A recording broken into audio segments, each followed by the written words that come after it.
On September 16, 2024, hip-hop's bad boy, billionaire and music legend Sean Combs, aka P Diddy, was arrested at the Park Hyatt Hotel in Manhattan by Homeland Security agents for racketeering, conspiracy, sex trafficking by force, fraud or coercion, and transportation to engage in prostitution. He is currently incarcerated in the Metropolitan Detention Center in Brooklyn while awaiting trial. And the question on everyone's mind right now is, what exactly did P Diddy do? For decades, P Diddy has been an icon of American pop culture with his involvement in music, fashion, and other business ventures. He has been an inspiration to many, having worked his way up the music industry, creating chart-topping records and building a billion-dollar empire. But all that glitz and glamour seemed to have hidden a dark, nefarious underbelly, one that had been brought into the light with allegations of abuse, physical violence, and sex trafficking. It all started when his ex-girlfriend, R&B singer Cassie filed a federal lawsuit against him in November 2023. The two had been in an on-and-off relationship for 11 years, starting when Cassie was 19 and Diddy was 37. According to Cassie, Diddy had been physically violent and abusive to her throughout their relationship. He was prone to uncontrollable rage, subjecting Cassie to savage beatings that involved punching, kicking, and stomping. He also allegedly exerted coercive control over her entire life. He had access to everything in her life, including her personal medical records. If she didn't follow his orders, she was threatened that her music would be suppressed. If that's not shocking enough, Cassie revealed that Diddy would hold freak-off parties where she was allegedly forced by Diddy to have sex with male prostitutes while he watched, masturbated, and filmed them. In her lawsuit, she also stated that she was pressured to use drugs such as ketamine and ecstasy. She also described one incident that occurred in 2018 where Diddy allegedly raped her inside her LA home after she tried to end the relationship. That's not all. Cassie also accused Diddy of blowing up rapper Kid Cudi's car. According to her, he threatened to blow up Kid Cudi's car while the rapper was at home because she had a brief relationship with him while Diddy and Cassie were on a break. Kid Cudi confirmed this statement to be true through a spokeswoman. Moreover, the lawsuit also stated that Diddy dangled a friend of Cassie's over a 17th floor hotel balcony. In addition to her testimony, Cassie also had several witnesses who corroborated her story. One of them was singer-songwriter Tiffany Red, who also described an incident where Diddy forced Cassie to leave her own birthday party in order to make her sleep with other men. And because these incidents occurred in different cities, the lawsuit claimed that Cassie was a victim of sex trafficking. Surprisingly, the lawsuit was settled within a day, just one day after it was filed. So not only was Diddy willing to settle out of court, but he also did so immediately. Of course, a settlement cannot be considered an admission of guilt, but it did cause a domino effect. More people came forward with their own accusations against Diddy. Joy Dickerson-Neal filed a lawsuit against Diddy just days after the settlement with Cassie, alleging that he had drugged her, sexually assaulted her, and recorded the entire thing secretly. According to the lawsuit, this incident happened back in 1991 when she was a college student. Dickerson-Neal claims that Diddy had pushed her to have dinner with him on January 3, 1991. She did agree, albeit reluctantly, and that's where he drugged her, resulting in her being in a physical state where she could not independently stand or walk. She also claims that she filed police reports in both New York and New Jersey. Another lawsuit that was filed against P. Diddy was made by an unidentified accuser named Jane Doe, later revealed to be a woman named Lisa Gardner. According to her, she and her friend were raped by Diddy and singer Aaron Hall sometime in 1990 or 1991. She was just 16 years old at the time. Rolling Stone reported that the suit filed claimed that Jane Doe and her friend met Diddy at an event held at the New York headquarters of MCA Records, where Diddy worked as a talent director. Allegedly, the two men were very flirtatious and handsy, and gave them drinks. Diddy and Hall then invited the women back to Hall's apartment for an after-party where they were offered more drinks. There, Diddy allegedly forced her to have sex with him, and when he was done, Hall entered the room and then did the same. After the rape, Jane Doe spoke to her friend and learned that she had also been raped by the two men in another room. The documents also stated that Diddy allegedly went to the house where Jane Doe and her friend were staying days after the rape, and he became violent. The document stated that he was irate and began assaulting and choking Jane Doe to the point that she passed out.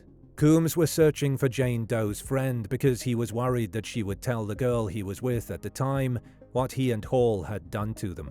In December 2023, Diddy was hit with another lawsuit. This time, the plaintiff claimed that she was plied with drugs and alcohol before getting gang raped by Diddy and two of his associates in 2003, when she was 17 years old.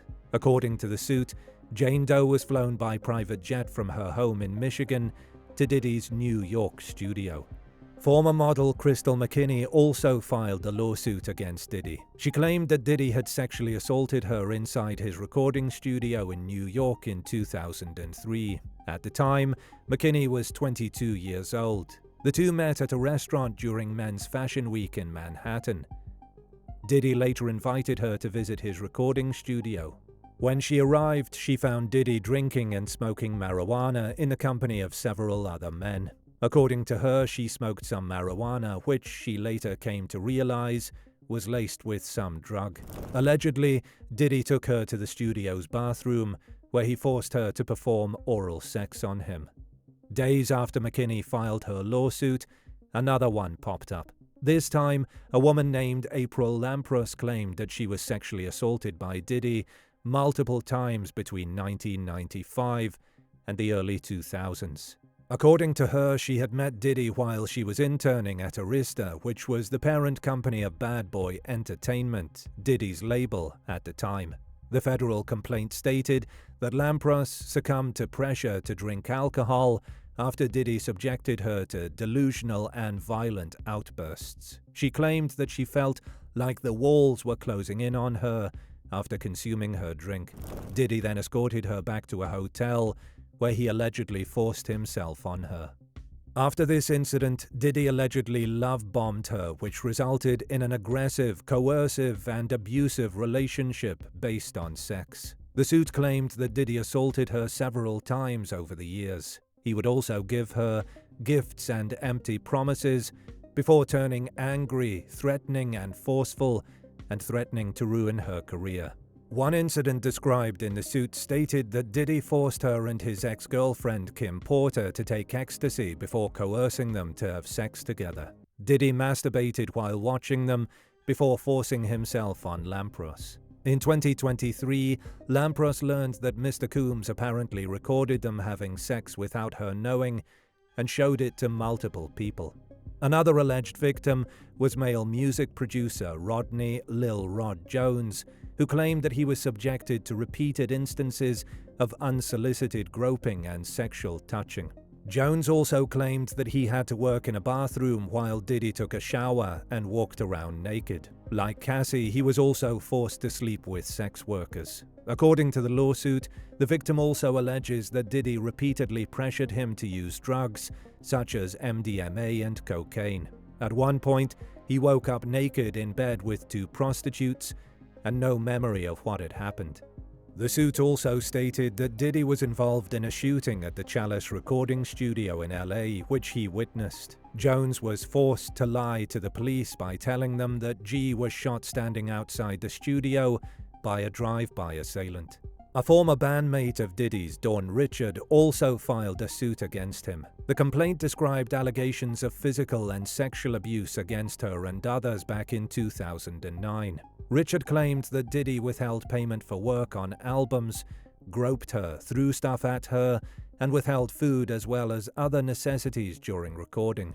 She also claimed that Diddy would host parties where young girls would get drunk and then get sexually violated. According to the filing, for nearly a decade, Mr. Coombs manipulated Ms. Richard with mantras that submission to his depraved demands was necessary for career advancement instilling in her the belief that such abuse and exploitation were required for female artists to succeed in the music industry.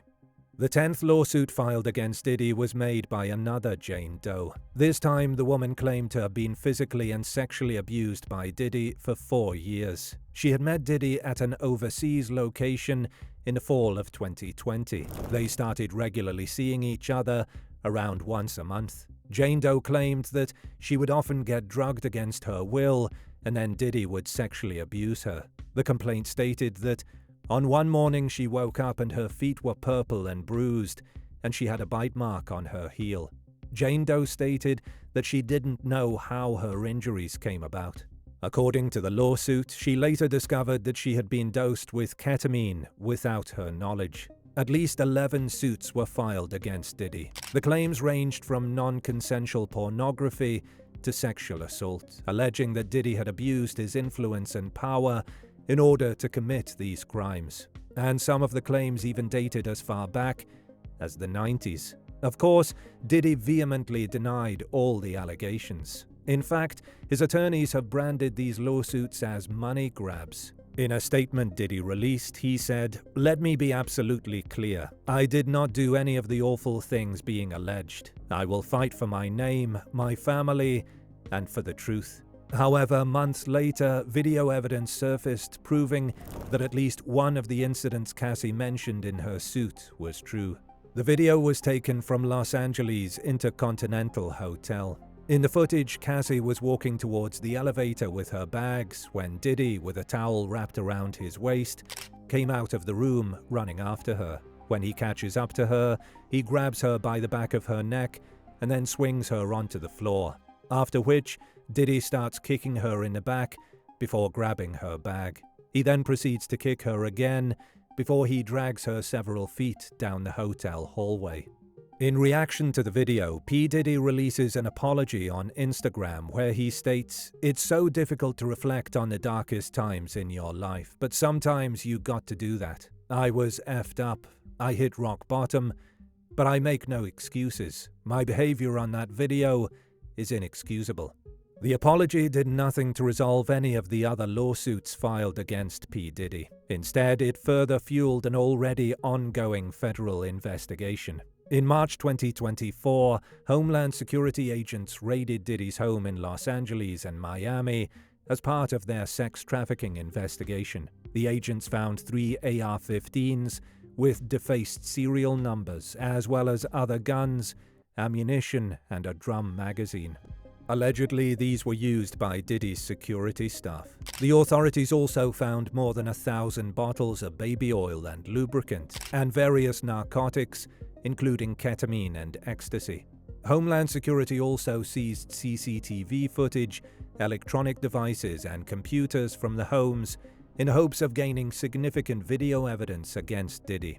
Reportedly, Diddy's homes have numerous cameras installed, which may possibly have captured alleged sexual abuse.